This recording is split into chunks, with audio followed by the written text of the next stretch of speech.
আদম আলাইহিস সালাম বলতেছে, ওগো আমার আল্লাহ, আমি মাঝে মাঝে শুনতাম, আমি শুনতে পারতেছি, আমার কপালে বসে যেন কে যেন চিকন সুরে মিষ্টি আওয়াজে তোমার নামের জিকির করছে। আমি তো তিনাকে দেখতেও পাচ্ছি না, চিনতেও পারছি না। আমার আল্লাহ বলেন, হে আদম, আমি তোমাকে জানাইয়া দেই, মুহাম্মদ রাগার खुदा पैदा न करते, जमीन आसमान पैदा न करते। तुम सुने नाओ, जय मुहम्मद के सृष्टि न करले आसमान जमीन सृष्टि करताम ना, আরশ কুরসি লৌহ কলম কোনো সৃষ্টি বলতে সৃষ্টি করতাম না, এমন কি তুমি আদমরেও সৃষ্টি করতাম না। সেই মুহাম্মদুর রাসূল এই কামলিওয়ালা তোমার কপালে বসে বসে আমার নামের জিকির করে। কিন্তু আমার বাবাজিরাম, আপনার আমার মাথায় সাদা টুপি, অনেকের অনেক রঙের টুপি আছে, আপনার আমার শরীরের পরনে অনেক ধরনের পোশাক আছে, আছে কিনা নাই? এই মিস্টার ইবলিসের তার শরীরেও পোশাক ছিল, তার মাথায় টুপি ছিল, এমন কি তার মুখেও দাড়ি ছিল। এত বড় আবেদ কোনো জায়গায় কোনো ফেরেশতা করতে পারে না, এত ইবাদত বন্দেগী, এত আল্লাহকে সেজদা কেউ দিতে পারে নাই। এই 9,9,9 লক্ষ বছরের ইবাদত মাত্র 1 সেকেন্ডে বরবাদ হয়েছে। কয় সেকেন্ডে? 1 সেকেন্ডে বরবাদ হয়ে গেল। তার পিছনে একটাই কারণ, আমার আল্লাহ বলেছিলেন, হে আবার ফেরেশতারা, তোমরা একটা কাজ করো, আমার আদমকে তোমরা সেজদা করো। কাকে? আদমকে সেজদা করো।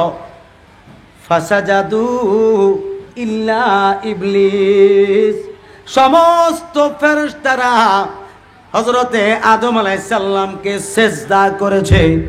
যে সেজদাটাকে তাজিমি সেজদা বলা হয়, এই সেজদা করেছে ইল্লা ইবলিস, একমাত্র ইবলিস ব্যতীত। আমার আল্লাহ ডাক দিয়ে বলেন, এই আযাজিল ফেরেশতা, মা মানাকা, কে তোমাকে বাধা দিল, কে তোমাকে মানা করলো আমার আদমকে সেজদা করার জন্য? সকলে সেজদা করছে, তুমি তো মুআল্লিমুল মালাইকা, তুমি এত বড় একজন আবেদ, 9.5 লক্ষ বছর আমাকে তুমি সেজদা দিয়া খুশি করছো, কিন্তু এই মুহূর্তে আমি যা আদেশ করলাম আমার আদমকে সেজদা করার জন্য, কেন তুমি করলা না? কারণটা কি? এবার সে যুক্তি দিচ্ছে, রব্বে কারীম, খালাকতানি ফিন নার ওয়া খালাকতাহু ফিত্তিন, তারে বানাইছো অল্প সময়ের ভিতরে মাত্র মাটি দ্বারা, আর আমারে বানাইছো দীর্ঘ বছর আগে আগুন দ্বারা। আগুনের ক্ষমতা হইল মাটিকে পুরাইতে পারে, কিন্তু মাটি আগুনকে পুরাইতে পারে না, কোনো কিছুই করতে পারে না। সুতরাং আমি তার চাইতে অনেক বড়, অনেক মহান, অনেক সম্মানী। আমি সম্মানী হইয়া কেন এই মাটির পুতলারে সেজদা করব? এই মাটির আদমকে কেন আমি সেজদা করব? আমার আল্লাহ বলেন, এই মালাউন ফাখরুস মিনহা শয়তানা, জোরে বলেন আল্লাহু আকবার। আল্লাহ বলেন, বের হয়ে যাও, আমার বেহেশত থেকে বের হয়ে যাও, কারণ তুই আগে ছিলি মুআল্লিমুল মালাইকা, এরপরে নাম ছিল আযাজিল ফেরেশতা। তুই আর মুআল্লিমুল মালাইকার যোগ্য না, ফেরেশতারও যোগ্য না, তুই হইছ মালাউন শয়তান। যা যা, বের হইয়া যা। কারণ হইল আমার আদমের সঙ্গে তুই বিয়াদবি করস নাই। আল্লামা ইসমাইল হাক্কি ওয়াল হানাফি ওয়াল বুরুজি রুহুল বায়ান শরীফের মধ্যে উল্লেখ করেন, আল্লামা আহমদ আলুসি তাফসীর রুহুল মাআনিতে উল্লেখ করছেন, আল খাসাইসুল কুবরা লিখেছেন আল্লামা জালালউদ্দিন সুয়ুতি রহমাতুল্লাহি আলাইহি। তিনি উল্লেখ করেন এই মালাউনের ব্যাপারে সুন্দরভাবে বলতেছেন, এই আযাজিল ফেরেশতা মুআল্লিমুল মালায়েকা তুই আর নাই, আসলে মূলত আদমরে সিজদা করার হুকুম এখানে দেয় নাই, কারণ আদমের কপালেতে আমার নূরে মুহাম্মদি মওজুদ। আটু জোরে বলেন না সুবহানাল্লাহ। আদমের পেশানিতে কি নূরে মুহাম্মাদুর সাল্লাল্লাহু আলাইহি ওয়াসাল্লাম। জোরে বলেন না সুবহানাল্লাহ।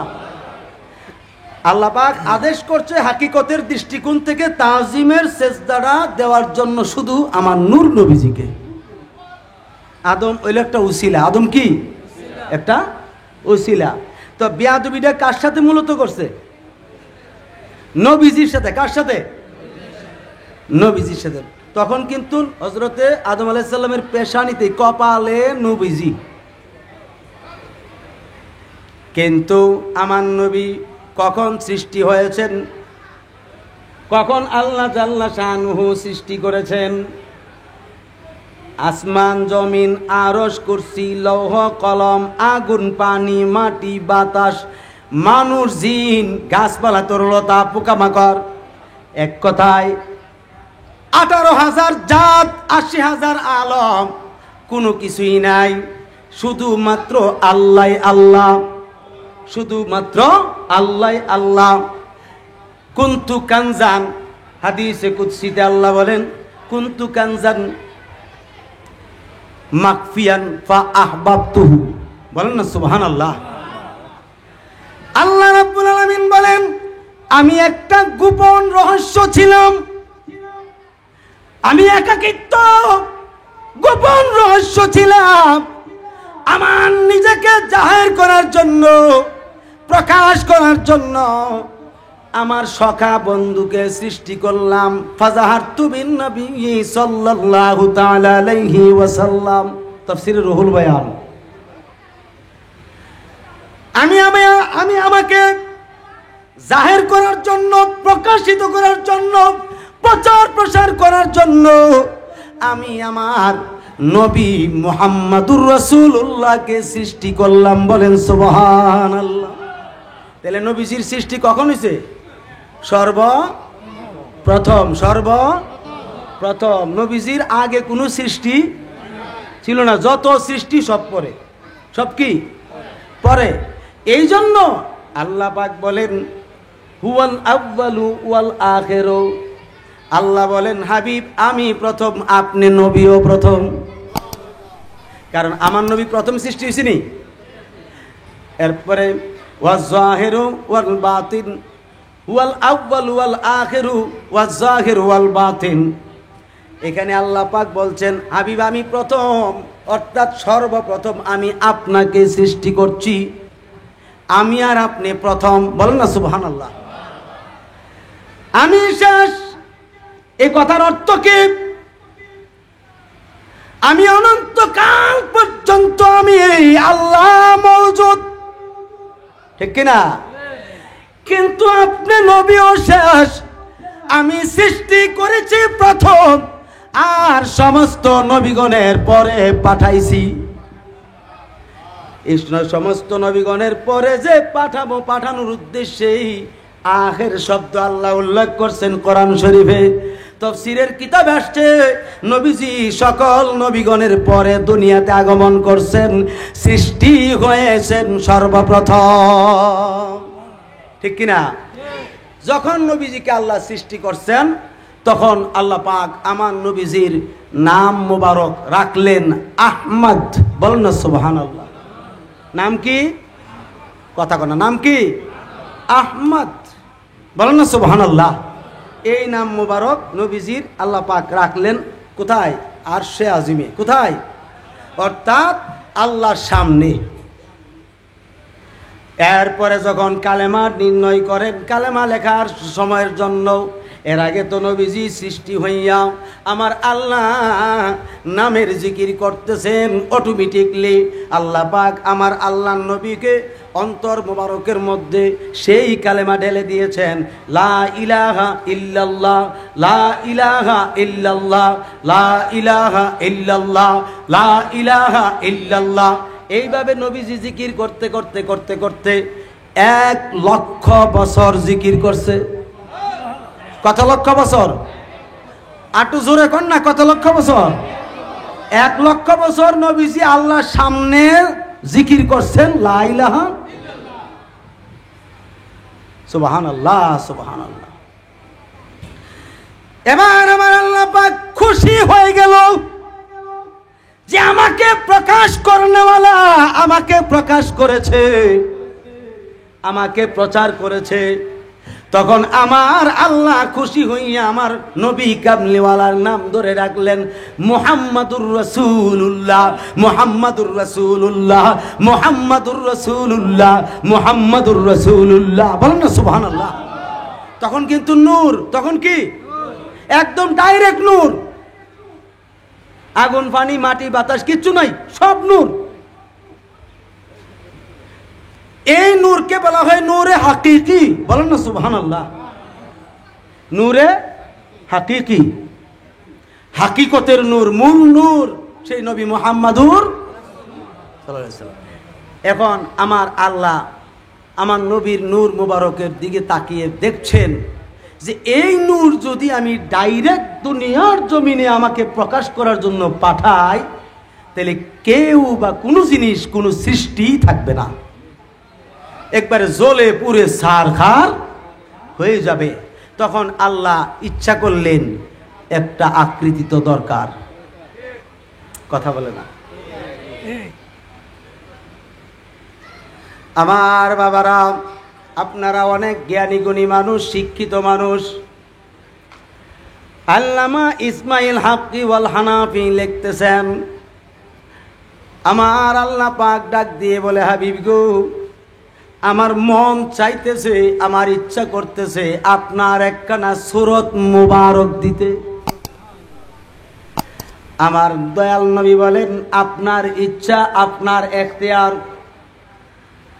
আমার নবী বলে, আল্লাহ আমার সূরত মুবারক যদি আপনি দেন, তাইলে আপনার ইচ্ছা মতো আপনি দিবেন, কারণ কোন সূরত দিবেন এটা কিন্তু আমি দেখি নাই। কারণ না দেখে কেমনে বলবো যে এই সূরতটা সুন্দর না অন্যরকম। এবার সর্বপ্রথম আমার নবীজির সামনে, আমার নবীজির সামনে আমার আল্লাহ জাল্লা শানুহু এমন একটা সূরত মুবারক ধারণ করলেন কুদরতি ভাবে। ধারণ করার পরে আমার নবীজির নূর মুবারকের মধ্যে কুদরতি চোখ মুবারক ফিট করে দিয়ে দেখার ক্ষমতা দিয়েছে। এবার আমার নবী ডাক দিয়ে বলে, মাবুদ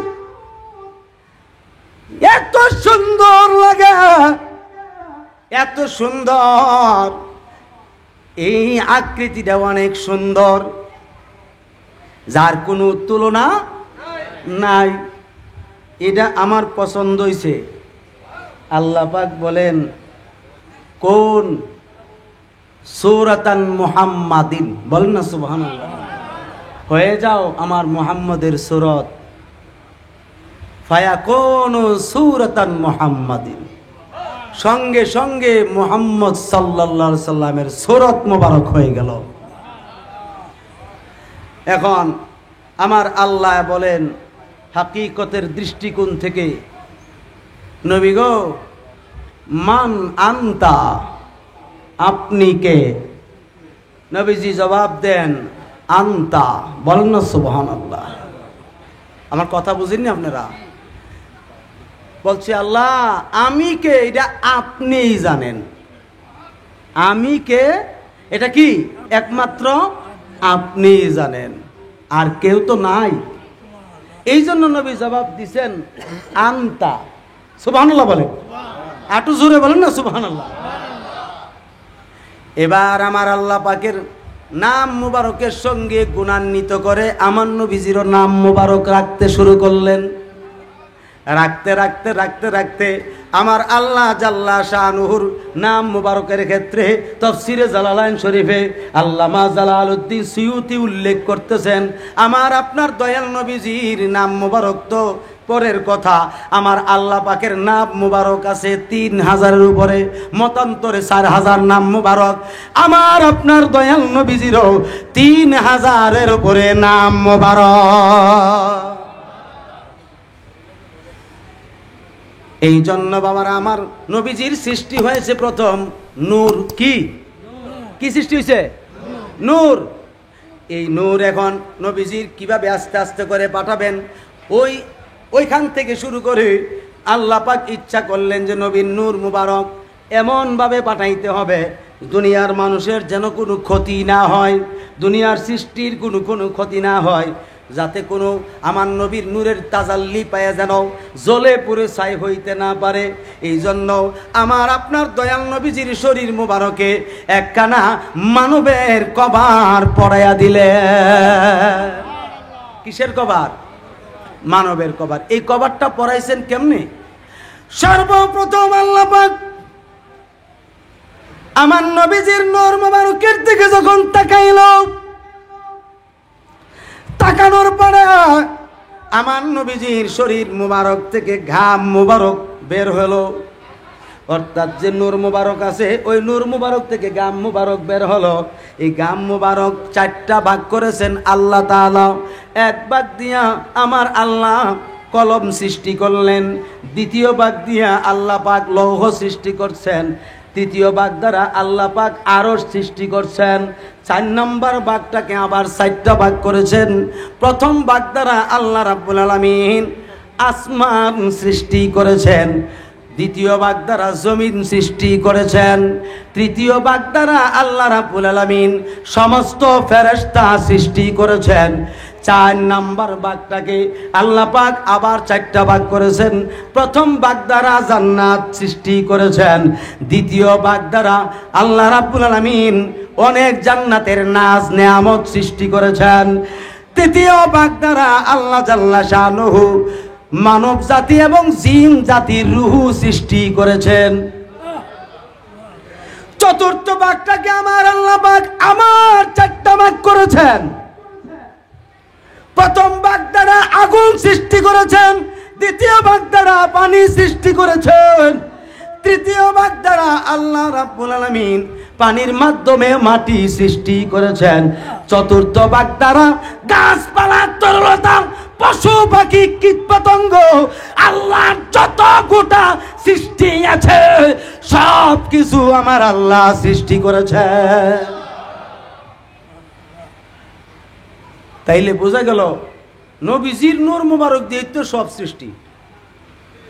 এই জন্য আমার নবী বলছেন আনা মিনাল্লাহি ওয়া কুল্লু শাইইন মিন নূরি, আমি হইলাম আল্লাহর পক্ষ থেকে আর আমি নবীর নূর মুবারক দ্বারা তামাম সৃষ্টি।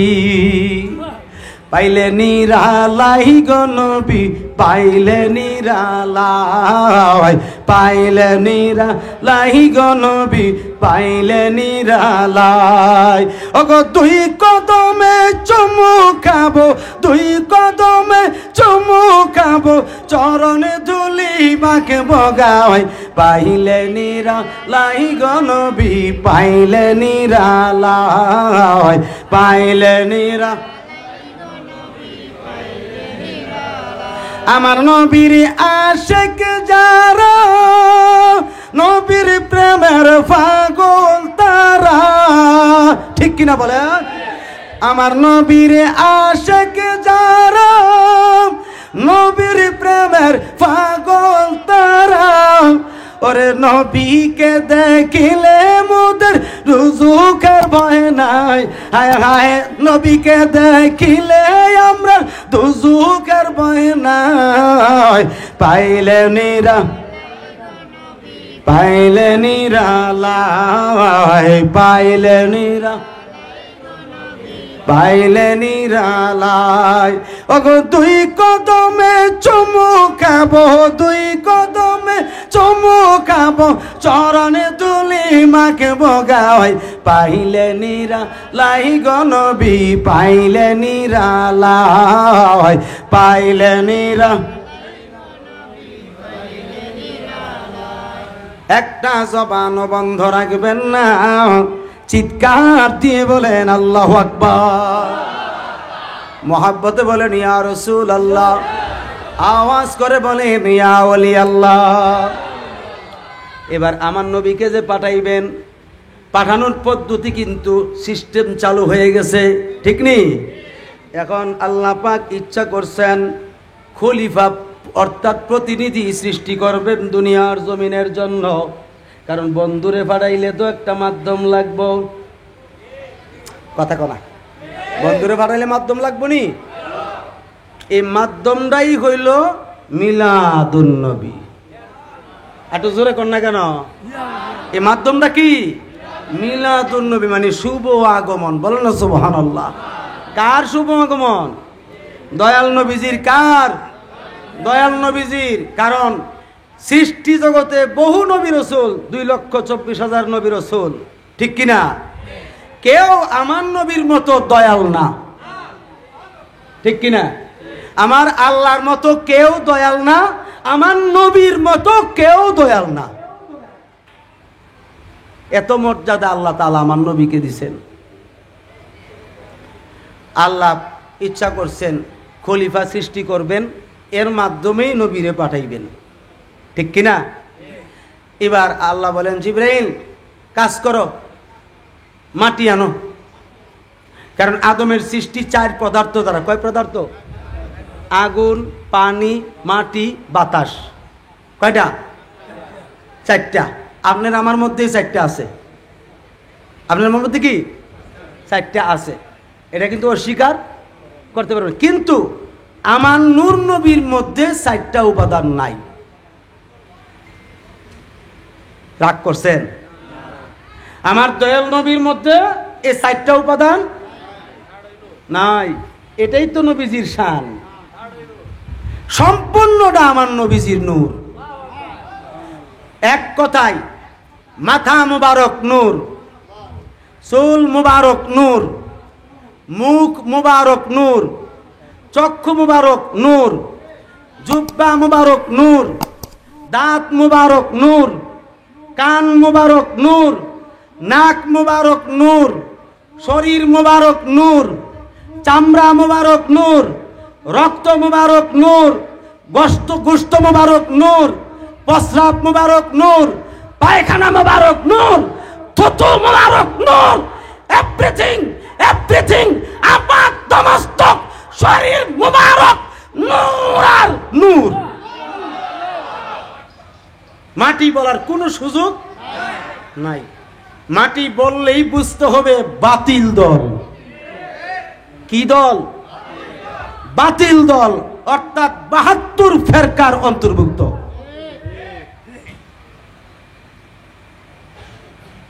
আল্লাহ বলেন জিবরাইল যাও আগে মাটি আনো।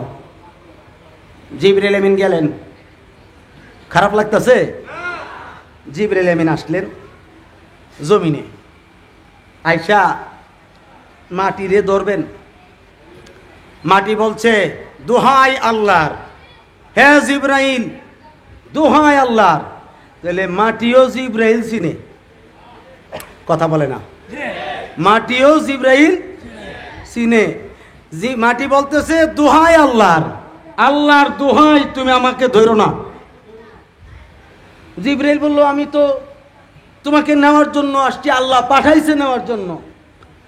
তুমি ধরো না আমাকে, তুমি নিলে আমি মাটির দ্বারা আল্লাহ আদম সৃষ্টি করবে, আর এই আদম দুনিয়ার জমিনে মারামারি কাটাকাটি রক্তপাত ঘটাইয়া দুজকের বাসিন্দা হইব। আমি পবিত্র মাটি হইয়া কেন দুজকে যাইতাম? যুক্তি ঠিক আছে নি? কেউ যুক্তি ঠিক আছে নি? আমি পবিত্র মাটি হইয়া জাহান্নামে যাইতে, আরে মাটিও জাহান্নামরে ঘৃণা করে।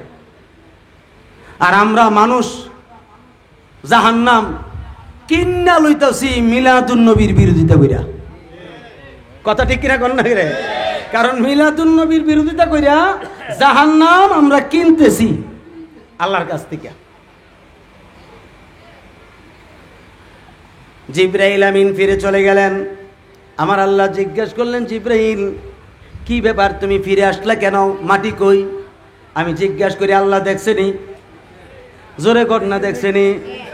এই মাটির জবান কে খুললা দিছে? এবং মাটি যে আল্লাহর তাসবিহ জপছে, এই ক্ষমতা মাটি রেখে দিছে, আল্লাহ দিছে। এখন জিব্রাইলকে বলছে, কি ব্যাপার মাটি আনলা না কেন? জিব্রাইল বলছে, আল্লাহ গো, তোমার নামের দোহাই দিছে, আমি আনি নাই, আমি আনতে পারি নাই। এবার আমার আল্লাহ বললেন, ঠিক আছে জিব্রাইল তুমি থাকো, ইসরাফিল কই, তুমি যাও মাটি নিয়ে আসো। এবার ইসরাফিল আসছে, ইসরাফিলের সঙ্গে একই কথা বলছে, দোহাই আল্লাহর, আমাকে নিও না। ইসরাফিল চলে গেল। আল্লাহ জিজ্ঞেস করলো, কি ব্যাপার মাটি কই? আল্লাহ গো, তোমার নামের দোহাই দিছেন, আমি আনতে পারি নাই, মেহেরবানি করে আমাকে আপনি এই কাজ থেকে অব্যাহতি দেন। আল্লাহ বললেন, যাও, তুমিও এখানে থাকো। এবার আল্লাহ পাক মিকরাইলকে পাঠাইছে। কাকে পাঠাইছে? মিকরাইলকে পাঠাইছে। পাঠানোর পরে মাটি একই উত্তর দিছে, দোহাই আল্লাহ, তুমি আমাকে নিও না। মিকরাইল চলে গেল। আল্লাহ জিজ্ঞেস করলো, মিকরাইল কি ব্যাপার, তুমি মাটি আনতে কেন পারো নাই? এবার মিকরাইল বলতেছে, আল্লাহ কেমনে তোমার এই মাটি থেকে মাটি আনবো? তোমার নামের যে দোহাই দিয়েছে, আমি তোমার নামের দোহাইয়ের প্রশংসা করছি, সম্মান করছি, এই জন্য আমি আনতে পারি নাই। আমার আল্লাহ বলেন, তুমিও থাকো, তুমিও এই জায়গায় থাকো, অসুবিধা নাই। এবার আমার আল্লাহ পাক পাঠাইছেন আজরাইল নামক ফেরেশতাকে। এই আজরাইল ফেরেশতার নাম ছিল মালাইকাতুল মাউত, অর্থাৎ মৌতের ফেরেশতা। নাম পরে হইছে, নাম কি হইছে? পরে হইছে। প্রথম নাম ছিল কি? মালাইকাতুল আজরাইল, অর্থাৎ আজরাইল ফেরেশতা। বলেন না সুবহানাল্লাহ। এবার তিনি আসলেন। সর্বপ্রথম খানায় কাবা যেই জায়গায় আছে, সর্বপ্রথম এখন যে আমাদের যে খানায় কাবা, এই খানায় কাবার এই জায়গায় হযরতে আজরাইল আলাইহিস সালাম আসলেন। আয়েশা যখন ধরবেন, এই সময় মাটি আওয়াজ করলো, এই আজরাইল, আল্লাহর দোহাই তুমি আমাকে ধরবা না। কেননা এই অন্যান্য ফেরেশতারা আসছিল, আল্লাহর দোহাই দেওয়ার পরে চলে গেছে, তুমিও ফিরে চলে যাও। এবার আজরাইল ডাক দিয়ে বলে, মাটি রে, ও মাটি, তুমি যে আল্লাহর দোহাই দিচ্ছ, আমি ওই আল্লাহর আদেশ লইয়া তোমারে নিতে আসছি। অন্য ফেরেশতা চইলা গেল, আমি তোমারে না নিয়া যাব না।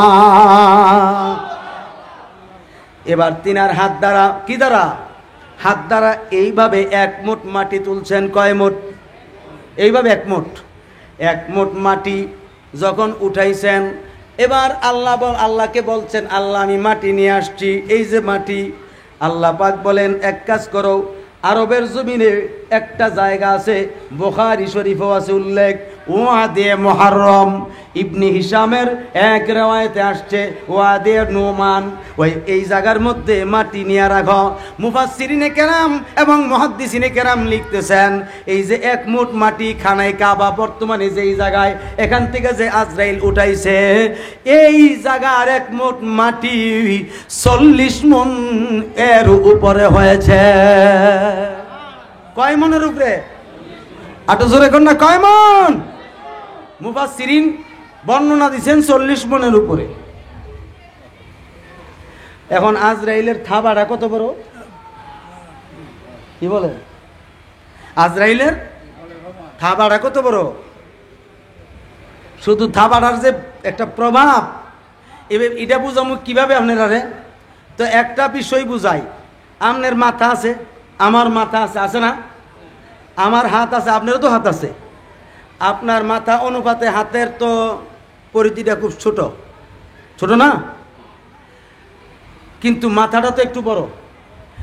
আল্লামা জালালউদ্দিন সিয়ুতি তাফসীরে জালালাইনে লেখে, সৃষ্টি জগতে যত পানি আছে, সব পানি যদি আজরাইল আলাইহিস সালামের মাথায় ঢালে, মাথার তালুটা ভিজবে না। তাহলে মাথাটা খুব ছোট, হ্যাঁ? তো যেই রকম মাথা সেই অনুপাতেই হাত, ঠিক কিনা? এবার 40 মণের উপরে মাটি। আল্লাহ বলছেন, আজরাইল, এক মুষ্টি মাটি যখন তুমি উঠাইয়া আনছই, এটা তো আরব আমিরাতে পড়ছে, ঠিক কিনা? তুমি একটা কাজ করো, আমার আদম সন্তান তো শুধু এখানেই হইতো না, তাম সৃষ্টি জগতের মধ্যে দুনিয়ার যত জায়গা আছে সব জায়গাতে আমার আদম সন্তান থাকা প্রয়োজন, আমার প্রতিনিধি থাকা প্রয়োজন। তুমি একটা কাজ করো, আরো পৃথিবীর 60 জায়গার থেকে 60 মুঠ মাটি আনো। তাইলে কয় কয় কয় জায়গা হয়েছে? এক জায়গা আর হলো 60 জায়গা, 61 জায়গা। এই 61 জায়গার থেকে 1 মুঠ করে মাটি যদি আনে, 40 গুণ করে যদি 1 মুঠ হয়, তাহলে কতটি মাটি হয়েছে? আল্লাহ পাক 40 দিন বৃষ্টি দিছে। কি দিছে? 40 দিন বৃষ্টি দিয়ে একবারে মাটিগুলো আঠা আঠা হয়েছে। আল্লাহ বলেন, আজরাইল কাজ তো তোমারই, কাজ করো, আবার 1 মুঠ লো। এই আঠালো মাটি লইছে আরো 1 মুঠ। এইটার থেকে হয়েছে এই যে ভিজা মাটিটা 1 মুঠ হয়েছে কতটুকু জানেন? 70 মুঠ। তাহলে বাড়ছে ওজনটা কি? বাড়ছে ওই যে পানি তারা আঠালো হয়েছে, কারণ ভিজলেই তো ওজন হয়। এবার বলছে আল্লাহ, কি করতাম, তুমি আমার খলিফা যে আদম নামে হবে, ওই আদমের বডিটা তৈরি করো। আজরাইল আলাইহিস সালাম ডাক দিয়ে বলে, ওগো আমার আল্লাহ, আমি আদমের কোন ভাবে বডি তৈরি করব? আমি তো এই নকশা জানি না, এই নকশা তো আমার জানা নাই। এই নকশা আমাকে আগে দেন, তারপরে আমি বানাবো। আমার আল্লাহ বললেন, আগে 2টা পা তৈরি করো, এমনি ভাবে এইভাবে আকৃতি দিয়া পাগুলো 2টা তৈরি করো, সৃষ্টি অর্থাৎ বানাও। বানাইছে মানে আল্লাহ যেভাবে দেখাই দিছে, আজরাইল আলাইহিস সালাম এইভাবে 2টা পা বানাইছে। বানানোর পরে এবার বলছে এইভাবে বডিটা বানাও, এইভাবে বডিটা বানাও, এইভাবে অঙ্গ বানাও। বানানোর পরে বলছে ঠিক আছে, এইভাবে 2টা হাত বানাও, এইভাবে 2টা হাত বানাইছে।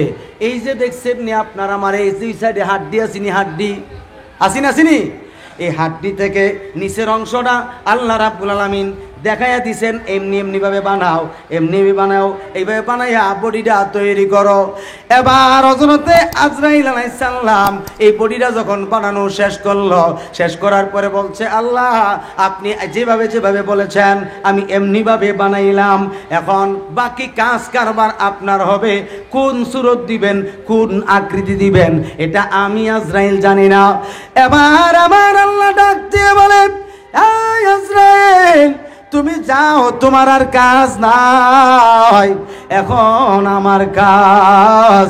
আমি জিজ্ঞাসা করি বাবা, এই দুনিয়ার জমিনে এই পর্যন্ত নিচের অংশটা আজরাইলের মাধ্যমে বানাইছে, আর এই যে উপরের মাথা এবং এই যে ইন্দ্রিয় অর্থাৎ 5 ইন্দ্রিয়, এই যে ইয়াগুলো আছে, নিয়ামতগুলো আছে, সম্পূর্ণ নিয়ামতগুলো আমার আল্লাহ রাব্বুল আলামিনের নিজের খাস সুরতের কুদরতের সুরত আমার আদমকে দান কইরা বানাইয়া দিছে।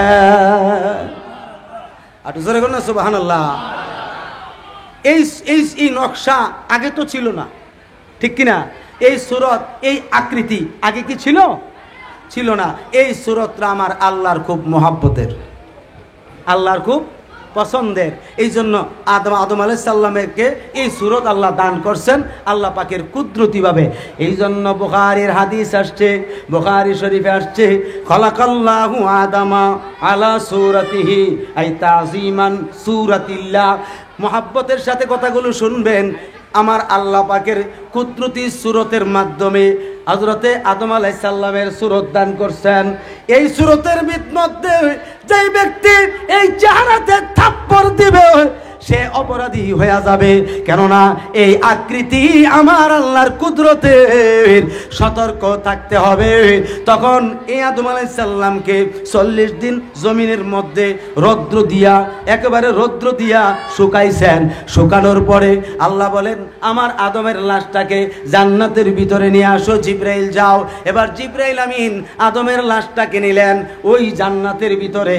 আপনাদেরকে আমি জিজ্ঞাসা করি, আদম আলাইহিস সালামের উচ্চতা লম্বা হচ্ছে পরিষ্কারভাবে বুখারীর হাদিস। নবীজি বলেন খলাকাল্লাহু আদামা সিত্তুনা জিরান, অর্থাৎ আদম নবীকে 60 গজ করে আল্লাহ পাক সৃষ্টি করছেন। 60 গজ। এখন বর্তমান হিসাবে 60 গজ কয় হাত লম্বা? হ্যাঁ, 7 হাত ফাঁস। কয় হাত ফাঁস? 7 হাত ফাঁস আর 120 হাত লম্বা। এবার বুঝেন কত বড়, ঠিক কিনা? এবার বেহেশতের ভিতরে নিচে এই লাশ। মূল কথা কিন্তু আমি আস্তে আস্তে যাইতেছি। নবীজি যে আগমন করছে, তারা যে আমার নবীজিরে দেখতে পারে না, চোখের লীলা। একটা কথা আছে না গ্রামের ভাষায়, চোখের লীলা দেখতে পারে না। আসলে কি জানেন, তাদের তো কোনো দোষ নাই, তাদের আকাবের যারা তাদেরকে যা শিক্ষা দিছে এটাই তাদের শিক্ষা। কথা ঠিক কিনা? ওই পূর্ব জন্ম থেকেই নবীজির দুশ্মনী কইরা আসছে, এখনো করতেছে, কিয়ামত পর্যন্ত করবে। এই জন্য কি আমরা মিলাদুন্নবী বন্ধ করে দিব? আরে কথা বলেন, এই জন্য কি আমরা মিলাদুন্নবী বন্ধ করে দিব? অসম্ভব। আমরা মিলাদুন্নবীর মাহফিল করতেই থাকবো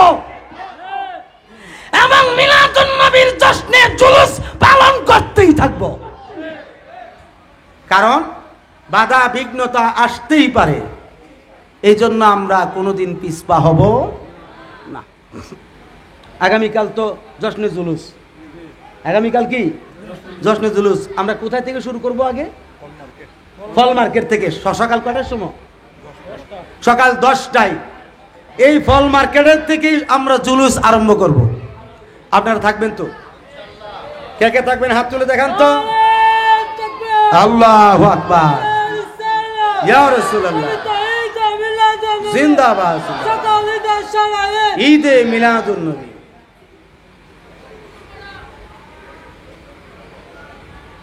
এবার হযরত আদম আলাইহিস সালামকে আল্লাহ বেহেশতে নেওয়ার পরে রুহু দিছে। কি দিছে? আরো 40 দিন রাখছে বেহেশতের ভিতরে। রাখিয়া মাথার তালু দিয়ে, কোন দিক দিয়া?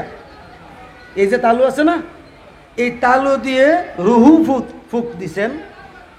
রুহুটা বের হয়ে আসে। আবার দিলেন, বের হয়ে আসে। আবার দিলেন, বের হয়ে আসে। কয়বার দিছে? জোরে কন্যা, কয়বার? আমার আল্লাহ জানেনি কেন বের হয়ে আসে, জানেনি। এবার আমার আল্লাহ ডাক দিয়ে বলে, রুহু রে, ও রুহু, আমি আদমের দেহের ভিতরে আমি তোমাকে 3 বার দিলাম, তুমি কেন বারবার বের হয়ে আসো? রুহু ডাক দিয়ে বলে, আল্লাহ, আমি অন্ধকার এই খাঁচাটা, আদমের অন্ধকার এই খাঁচা আমার ভালো লাগে না, আমি থাকতে পারি না, এই জন্য আমি বারবার বের হয়ে আসি। আমার আল্লাহ ডাক দিয়ে বলে, জিবরাইল, ও জিবরাইল রে, তাড়াতাড়ি করে যাও, ওই আরশে আজিমে আমার নামের ডান পাশে নূরে মুহাম্মাদি সাল্লাল্লাহু আলাইহি ওয়াসাল্লাম নামক একটি তারকা আছে। এই তারকাটা আইনা আমার আদমের কপালের মধ্যে এইভাবে গসায়া গসায়া লাগায়া দাও, বাকি কাজ আমার। জিবরাইল আলাইহিস সালাম লাগাই দিলেন, আইনা কপালে লাগাইলেন। লাগানোর পরে যখন রুহু দিলেন, রুহু আর বের হয় না। রুহু কি হয় না? বের হয় না। আদম আলাইহিস সালামের শরীরে রক্ত মাংস সতেজ হয়ে গেল, একেবারে হাড্ডিও কাজ করতে লাগলো। প্রত্যেকটা পার্টস, প্রত্যেকটা যত কিছু সৃষ্টি আছে, আল্লাহ পাকের নিয়ামত আছে, সবগুলো আপন আপন গতিতে চলতে আরম্ভ করলো। আদম আলাইহিস সালামের মাথায় অটোমেটিক কালো চুল উঠে গেল। কালো চুল উঠে গেল। এও চুল কি? চুল কি কত বড় চুল! কান থেকে শুরু করে কাঁধ পর্যন্ত অটোমেটিক হয়ে গেছে। বলেন না সুবহানাল্লাহ। কিন্তু দাড়ি নাই। কি নাই? কথা বলে না, কি নাই? এই জিনিস নাই। এবার আদম আলাইহিস সালাম মোড়ামুড়ি দিয়া উঠছে। আল্লাহ জিজ্ঞাসা করলো, রুহু বের হস না কেরে? আল্লাহ, এত সুন্দর জায়গা কেমনে বাইরই? আর বাড়িতাম না। তো এ যে বাইরেই তো না, আল্লাহ জানতো নি, জোরে বলেন না, জানতো নি। এই জন্য আল্লাহ বলে, তুই যে বাইরেছি না এটা আমি জানি, এই জন্য তোকে জোর করে বাইর করানোর জন্য এমন একটা ক্ষেপণাস্ত্র তৈরি করেছি যার নাম হলো আজরাইল আলাইহিস সালাম। ঠিক কিনা? আর তো জোরে কর না। যার নাম হলো মালিকুল মাউত। মালিকুল মাউত অর্থাৎ মালিকুল মাউত ফেরেশতা। আমি বানাইছি তোরে বাড়ি করার লাগি। আল্লাহ, শুধু কি আমারই বাড়ি করবেন না, আরো তোর যত আলে আওলাদ হবে কিয়ামত পর্যন্ত সবার রুহু আমার এই আজরাইল রুহু কবজ করবে। এই দায়িত্ব তাকে দিয়ে দিছি। এই দায়িত্ব আজরাইল আলাইহিস সালাম পাইছিনি? জোরে কন্যা পাইছিনি? এবার আদম আলাইহিস সালাম উঠটা বৈশাই আরশে আজিমি যে পিলার আছে, পিলার আরশে আজিমের পিলার আছে নি, এই পিলারে তাকায়া দেখে লেখা আছে লা ইলাহা ইল্লাল্লাহু মুহাম্মাদুর সাল্লাল্লাহু আলাইহি ওয়াসাল্লাম। জোরে কন্যা সুবহানাল্লাহ। আর তো জোরে কন্যা সুবহানাল্লাহ। এবার আল্লাহ পাক বলেন, আল্লাহ সুন্দর করে হযরতে আদম আলাইহিস সালামকে যখন তিনি জীবিত হয়ে যখন উইঠা বসলেন, বসার পরে তিনি মনোযোগ সহকারে শুনতেছেন। তিনার কপালে কে যেন বসে বসে আল্লাহ আল্লাহ নামের জিকির করতেছে, লা ইলাহা ইল্লাল্লাহ নামের জিকির করতেছে, লা ইলাহা ইল্লাল্লাহ নামের জিকির করতেছে। এই তিনের অর্থাৎ আদম আলাইহিস সালামের কপালে বসে বসে হযরতে আদম আলাইহিস সালামের এই কথাটাকে তাফসীরে জালালাইন শরীফে আল্লামা জালালউদ্দিন সুয়ুতী উল্লেখ করতেছেন, সামিতু আলা ওয়াজহি ইনদার রাসি আস-সাউতু সাউতুন নাশিশ, অর্থাৎ চিকন মিষ্টি আওয়াজে কে যেন গো আদম আলাইহিস সালাম বলতেছেন, ও গো আমার আল্লাহ, আমি মাঝে মাঝে শুনতাম, আমি শুনতে পারতেছি, আমার কপালে বসে যেন কে যেন চিকন সুরে মিষ্টি আওয়াজে তোমার নামের জিকির করছে। আমি তো তিনাকে দেখতেও পাচ্ছি না, চিনতেও পারছি না।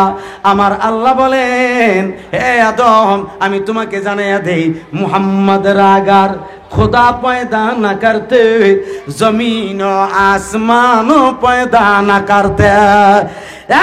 तुम सुने नाओ, जे मुहम्मद के सृष्टि न करले आसमान जमीन सृष्टि करताम ना, আরশ কুরসি লৌহ কলম কোনো সৃষ্টি বলতে সৃষ্টি করতাম না, এমন কি তুমি আদমরেও সৃষ্টি করতাম না। সেই মুহাম্মদুর রাসূল এই কামলিওয়ালা তোমার কপালে বসে বসে আমার নামের জিকির করে। আর জোরে কোন সুবহানাল্লাহ। আল্লাহ যখন ছিল একা, নাহি ছিল কোন সখা, তখন আল্লাহ প্রকাশ হইতে চায়। কষ্ট হচ্ছে? আল্লাহ যখন ছিল একা, নাহি ছিল কোন সখা, তখন আল্লাহ প্রকাশ হইতে চায়। ওরে আপন নূর হইতে খুদা হাবিবের নূর করলেন পয়দা, জোশ মারিলেন এশকের দরিয়া, আই গো সময় যায় পর দরদ নবী পর দরদ নবী মুস্তাফা, আই গো সময় যায় পর দরদ নবী মুস্তাফা। আল্লাহ বানায়া আদমের রূহকে হুকুম করে, যাও হে রূহ আদমের অন্তরায়। ওরে অন্ধকার দেখিয়া রূহ কান্দিতেছেন ও অন্ধকারে থাকা ভীষণ দায় গো সময় যায় পরদরদ নবী পরদরদ নবী মুস্তাফা আয় গো সময় যায় পরদরদ নবী এবার মুহাম্মদী নূর দিল আদমেরই পেশায় যাবে রূহ আদমের সিনায়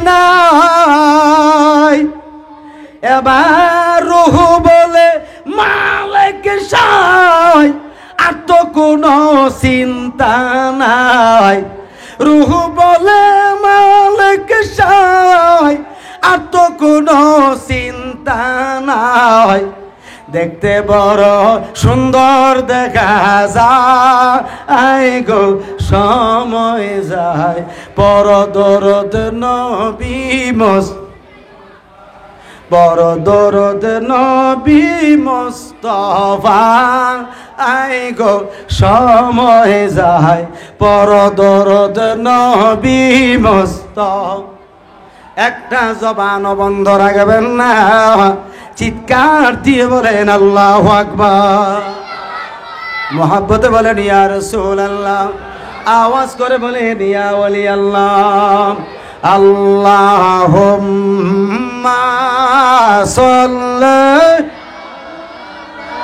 সাল্লাল্লাহু আলাইহি সাল্লাম সর্বপ্রথম আদম আলাইহিস সালামের কপালে আসে এখান থেকে মুফাসসিরিন লেখেন স্টেপ বাই স্টেপ সমস্ত নবীগণের কপাল হইয়া মতান্তরে পৃষ্ঠ হইয়া খুব খেয়াল আদম আলাইহিস সালামের কপাল মোবারক থেকে শুরু করে ঈসা আলাইহিস সালাম পর্যন্ত সমস্ত নবী রাসূলগণের কপাল মোবারক হইয়া মতান্তরে পৃষ্ঠ মোবারক হইয়া নবীজি হযরতে খাজা আব্দুল্লাহ রাদিয়াল্লাহু তাআলা আনহুর আব্বা তিনির কপালও কিন্তু নবীজি জান নাই না গিয়ে সরাসরি খাজা আব্দুল্লাহ রাদিয়াল্লাহু তাআলা আনহুর কপালে অবস্থান করেছেন আর জোরে বলেন সুবহানাল্লাহ অথচ আপনি আমি অবস্থান করি পিতার পৃষ্ঠে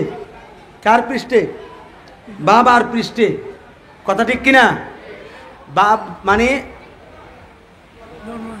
বিশেষ করে একটা হাদিস আমি না বললেই হয় না তাফসীরে ইবনে আব্বাস রাদিয়াল্লাহু তাআলা আনহুমা যিনি সর্বপ্রথম মুফাসসির ছিলেন হযরতে আব্দুল্লাহ ইবনে আব্বাস রাদিয়াল্লাহু তাআলা আনহুমা নবীজির সাহাবী শ্রেষ্ঠতম সাহাবী যিনি শ্রেষ্ঠতম সর্বপ্রথম মুফাসসির তিনি নবীজির নির্দেশে যে তাফসীরে ইবনে আব্বাস লিখছেন এই তাফসীরে একটা হাদিস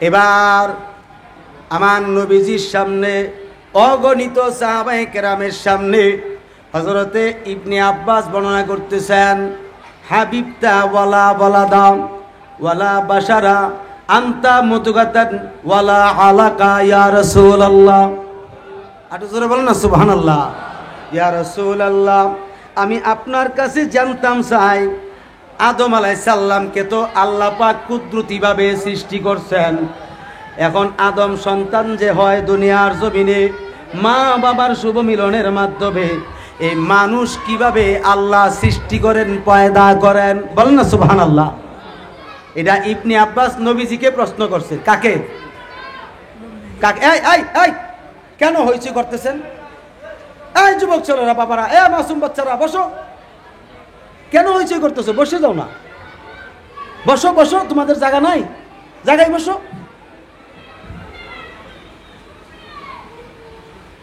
ইবনে আব্বাস নবীজিকে প্রশ্ন করছে কাকে আর আর কি অন্যান্য সাহাবী ছিল না কথা বলে না ছিল কি না অন্যান্য সাহাবীদেরকে তো তিনি প্রশ্ন করেন নাই প্রশ্ন করছেন সরাসরি নবীজিকে তাইলে যিনি প্রশ্নকারী তিনিরও বিশ্বাস ঈমান যে নবীজি মানুষ তৈরির পদ্ধতি জানেন, ঠিক কিনা? এখন আপনি আমি কি মানুষ তৈরির পদ্ধতি জানি? কোরআন হাদিসের মাধ্যমে যা জানছি শুনছি এটাই আমাদের অবগত, কিন্তু হাকিকিভাবে কিভাবে আল্লাহ তৈরি করে এটা কি আমরা জানি? কিন্তু নবী জানেনি। কথা বলেন, নবীজি জানেনি। এই জন্যই নবীজি এলমে গায়েব প্রচার প্রসার করনেওয়ালা, ঠিক কিনা? এলমে গায়েব নবী জানেন।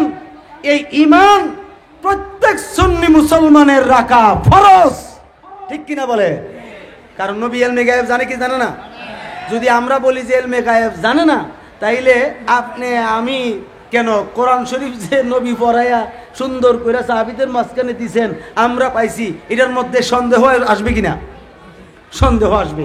আল্লাহ পাক আমাদেরকে হেফাজত করুন, করেন বলেন আমিন। এবার বাবারা আমার নবী বলছেন, হে ইবনে আব্বাস শোনো, প্রত্যেকটা মানুষ দুনিয়ার জমিনে জন্মগ্রহণ করার অনেক দিন আগে, কি অনেক দিন আগে সর্বপ্রথম যার যার পিতার পৃষ্ঠে মণি আকারে অবস্থান করে। কি আকারে? মণি আকারে। মণি নুতফা, নুতফা আকারে। কি আকারে? নুতফা শব্দের অর্থ হলো মণি। এই নুতফা আকারে অবস্থান করে যার যার পিতার পৃষ্ঠে। এরপরে মা বাবার শুভ মিলনের মাধ্যমে নির্দিষ্ট একটা সময়ে মায়ের রেহেমে ওই নুতফা পৌঁছে।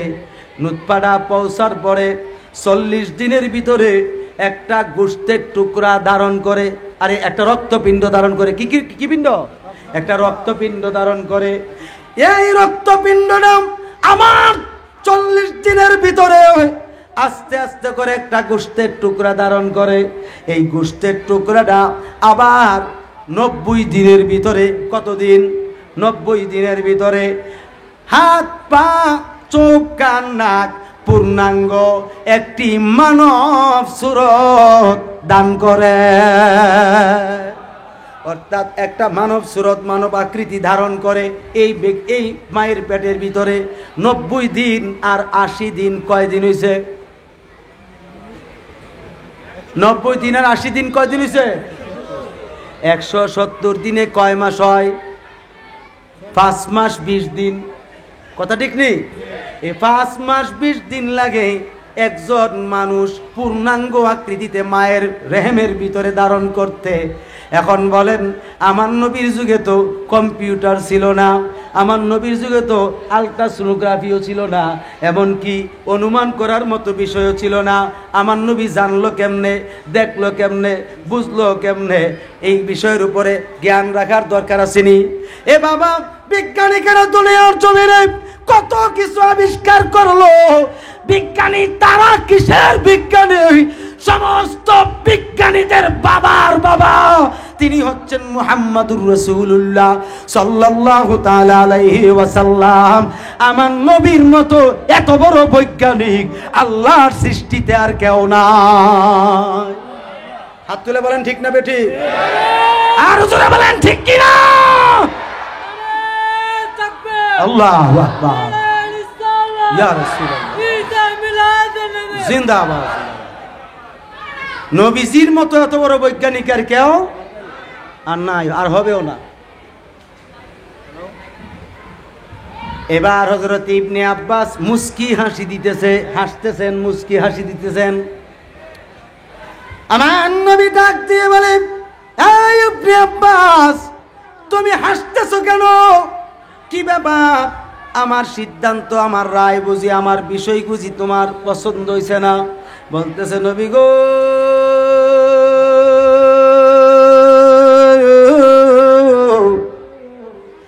আমি বুঝতে পারছি হাসছি অন্য একটা কারণে। বলতেছে, কেন হাসতেছো বলো? ইয়া রাসূলুল্লাহ, সুন্দর করে বলতেছেন, ইয়া রাসূলুল্লাহ, হাবিবতা ওয়ালা বালাদা ওয়ালা বাশারা আনতা মুদগাতান ওয়ালা আলাকা ইয়া রাসূলুল্লাহ।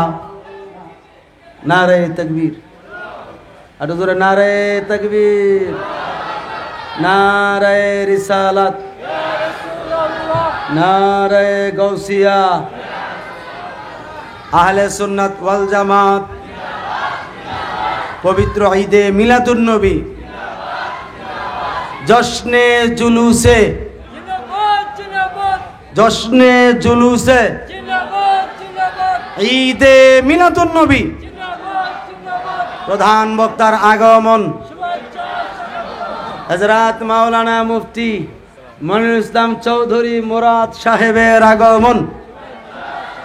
সবাই বলেন মারহাবা, আটু জোরে বলেন মারহাবা। যাই হোক, এই শেষ কথাটা বলি ইনশাল্লাহ বিদায় হব। কষ্ট হইব? খুব খেয়াল। এবার আমার বাবারা খুব মনোযোগ মহাব্বত নিয়ে সুন্দরভাবে শুনুন। যে বিষয়টা আমি বলতেছিলাম আপনাদের মাঝখানে, একটু দরুদ শরীফ পড়েন। সালাতুন ইয়া রাসূল আলাইকুম সালামুন ইয়া, আরো জোরে বলেন সালাতুন ইয়া রাসূল আলাইকুম সালামুন ইয়া।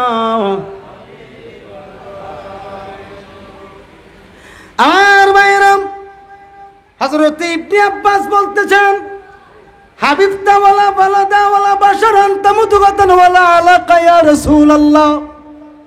ইয়া রাসূলুল্লাহ, মানুষের যে সৃষ্টির যে পদ্ধতি, এই পদ্ধতিটা আপনার মধ্যে একটাও নাই।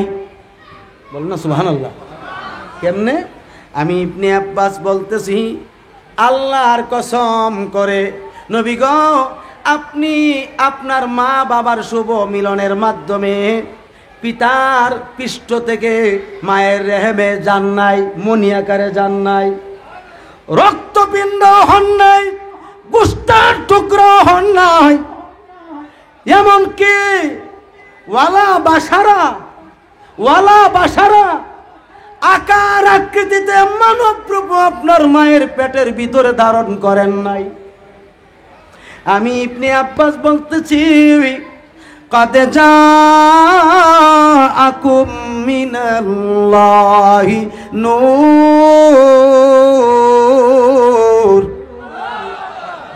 আমি ইবনে আব্বাস রাকিদা, আপনি নবী ডাইরেক্ট আল্লাহর পক্ষ থেকে একটি নূর হিসাবে মা আমেনার রেহেমে প্রবেশ করেছে। ঠিক কিনা বলেন না? এসে সর্বপ্রথম আল্লাহকে ডাকছেন, ঠিক কিনা বলেন? আমার আল্লাহর পরিচয় দিয়েছেন। এই জন্য আমি অনেক সময় বলে থাকি, কোন মধুর বাণী নিয়ে এলো মরুর পাখি, বিশ্বজাহান তারই রূপে মেলল আবার আখি। ঠিক নেই? কণ্ঠে তাহার তাওহীদে বাণী, ডাকলে সবাই কানে শুনি। বলো আল্লাহ ছাড়া নাই রে মাবুদ, ওরে আল্লাহ ছাড়া নাই রে মাবুদ, চলতারে প্রাণে ডাকি, কোন মধুর বাণী নিয়ে এলো মরুর পাখি। জোরে বলুন না সুবহানাল্লাহ। সর্বপ্রথম সেই মরুর পাখিটাকে নবী মুহাম্মাদুর সাল্লাল্লাহু আলাইহি সাল্লাম, তিনি আমার আল্লাহ পাকের তৌহিদ ডাক ডেকেছেন। ঠিক কিনা বলেন? আজকে ওই তৌহিদ মানে আমার আল্লাহ যে রিসালতের ডাক ডাকছে, ওই রিসালত কেন মানো না? ঠিক কিনা? আমরা তৌহিদও মানি, রিসালতও মানি। কথা ঠিক কিনা বলেন? আমরা ঈদে মিলাদুন নবীও মানি, সিরাতুন নবীও মানি। কারণ নবীজির মিলাদুন নবী মানে হচ্ছে নবীর শুভ আগমন, আর সিরাতুন নবী মানে হচ্ছে নবীজির কর্মজীবন। ঠিক কিনা? আমরা এই দুটোটা মানি কি মানি না? একটা বিষয় করে এটা না বলে যেতে পারতেছি না, একটু বলে শেষ করে দেবো 5 মিনিট মাত্র। আমার বন্ধু মানুষ আছে এখানে। মিলাদুন নবী আর সিরাতুন নবীর পার্থক্য, ঠিক কিনা? এটা বোঝার দরকার নেই। মিলাদুন নবী মানে হচ্ছে আমার নবীজির শুভ আগমন, এটাকে বলা হয় মিলাদুন নবী সাল্লাল্লাহু আলাইহি ওয়াসাল্লাম। আর সিরাতুন নবী, আমরা আহলে সুন্নাত যে আকীদাটায় বিশ্বাসী, সিরাতুন নবী সেটা হচ্ছে নবীজি নামাজ পড়ছেন, আমরাও নামাজ পড়ি। নবীজি রোজা রাখছেন, আমরাও রোজা রাখি। নবীজি টুপি পরছেন, আমরাও টুপি পরি। নবীজি পাঞ্জাবি পরেছেন, আমরাও পাঞ্জাবি পরি। নবীজি দাড়ি মোবারক রেখেছেন, আমরাও দাড়ি রাখি, ঠিক কিনা? ওযু গোসল অর্থাৎ ইবাদত বন্দেগী কর্মজীবন, হজ যাকাত টুপি দাড়ি আসকন জুব্বা আবা কাবা যা আছে সব কিছু নবীজি ব্যবহার করছেন, ঠিক নেই? এই কর্মজীবনটাকে বলা হয় নবীজির সিরাত। কি বলা হয়? নবীজির সিরাত। কিন্তু তাদের আকীদা হলো এই সিরাত মানে হচ্ছে নবীজির মৃত্যু দিবস। নাউজুবিল্লাহ কি আসতে কবে? তো নবীর মৃত্যু দিবস আছে? ঈমান থাকবে এই আকীদা রাখলে? এই আকীদা পোষণ করেছিল আব্দুল ওহাব নজদি। আমরা কি আব্দুল ওহাব নজদির অনুসারী না মুহাম্মাদুর রাসূলুল্লাহর অনুসারী? এই আকীদা পোষণ করছিল ইবনে তাইমিয়া গরির মিকার, কথা ঠিক কিনা? যিনি সালাফির আমির। আমরা কি ইবনে তাইমিয়ার অনুসরণকারী না মুহাম্মাদুর রাসূলুল্লাহর অনুসারী? এই আকীদা পোষণ করছে নাসিরুল্লাহ আলবানী আর নাসিরউদ্দিন আলবানী। তা আমরা কি নাসিরউদ্দিন আলবানীর আকীদা রাখবো না মুহাম্মাদুর রাসূলুল্লাহ সাল্লাল্লাহু আলাইহি সাল্লামের আকীদা? ঠিক নেই? নাসিরউদ্দিন আলবানীর একটা কিতাব আছে, এই কিতাবে সে উল্লেখ করছে মুহাম্মদের কবর এখানে রাখছো কি লিখে, এখানে শুধু শিরকের কর্ম হয়, মুহাম্মদের কবর কেউ এখান থেকে উড়াইয়া অন্য জায়গায় ফেলে দাও। তারা কি দ্বারা হঞ্জা? আল্লাহ পাক আমাদের সকলকে হেদায়েত দান করুক। সকলে পড়েন আমিন, আর জোরে বলেন আমিন। একটাই কথা, সিরাতুন নবী হচ্ছে নবীর কর্মজীবন, মৃত্যু দিবস না। হায়াতি ওয়া ওয়াফাতি না, হায়াতি খায়রুল লাকুম ওয়া ওয়াফাতি খায়রুল লাকুম। নবীজি বলছেন আমার হায়াত তোমাদের জন্য কল্যাণ, আমার পর্দাও তোমাদের জন্য কল্যাণ। কেননা আমার হায়াত আর পর্দার মধ্যে কোনো পার্থক্য নাই। যখন খুশি তখনই আমি জিসিম হাজির করতে পারি। তাফসীরে জালালাইনে আছে। আল্লাহ বুঝার তৌফিক দেন, বলেন আমিন। ওয়া আখির দাওয়ানা আনিল হামদুলিল্লাহি রাব্বিল আলামিন। আসসালামু আলাইকুম ওয়া রাহমাতুল্লাহ।